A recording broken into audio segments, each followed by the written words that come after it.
Hey everybody, so next up we're going to be taking a look at the transformation of Prime's Flatline, who's a Decepticon repaint, slight remold of Armada Red Alert. This is robot in his vehicle mode. Side of the box you have Onyx Prime and them Flatline in all of his modes, robot mode, on the box. Yep. And here he is, and he's basically just a black repaint of Armada Red Alert. I don't know who Flatline is. But I wasn't even going to get him, but I just kind of thought he looked cool. So I looked him up. I guess he was like a movie character that they G1ified in the comics. So, all right. He does have all the same accessories. So he's got like the guns here, which actually can plug into the top of him this time around. Which I don't remember if Armada Red Alert could do that. They can still store on the legs, but to make him a little bit different, I just store him up top there. And then he rolls fairly decently. Transforming him is a lot harder than Red Alert because they hit the joints a lot tighter. So, we'll get to it. It's the same transformation scheme, but it's just a lot harder. So, straighten out the legs like that after you open up the back. Flip out the leg, bottom of the leg, or the foot comes down. And this is what I was talking about. Like, I can't flip his heel out. I have to pop it off to get it on. I can't flip it out. I've tried multiple times. That one I can. That one I cannot.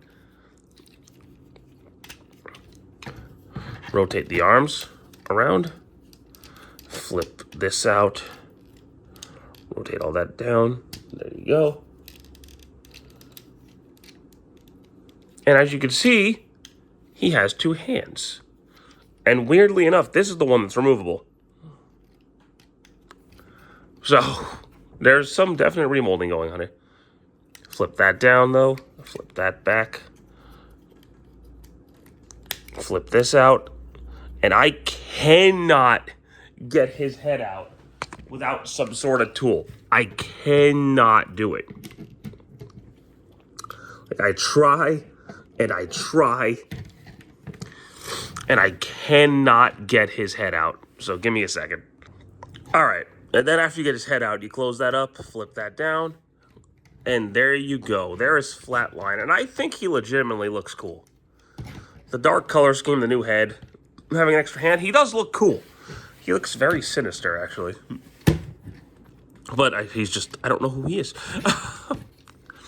Articulation-wise, his head is on a full 360, can look up and down, rotation at the shoulder, in and out of the shoulder, turn at the bicep, double elbow joint, wrist swivel on both hands, because he has two hands. If you lift this up, he does have a waist swivel.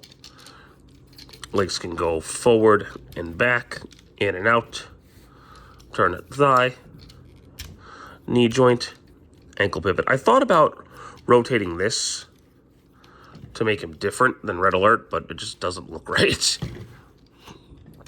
So I don't do that. But what I do is I pull this piece out,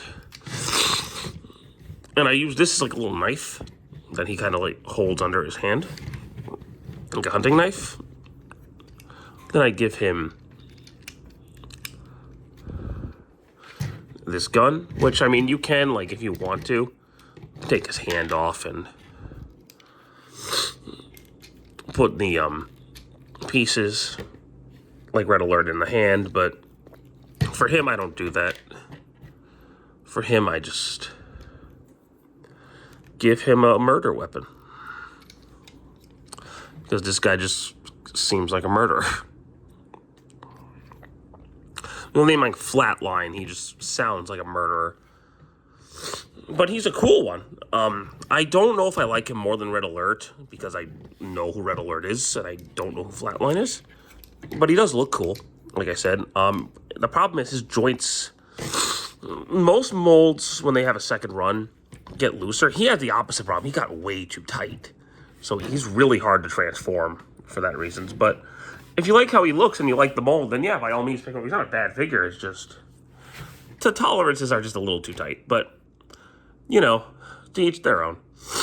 But hey, thank you guys so much for watching this review. I do hope you enjoyed it, and stick around for more. Take care.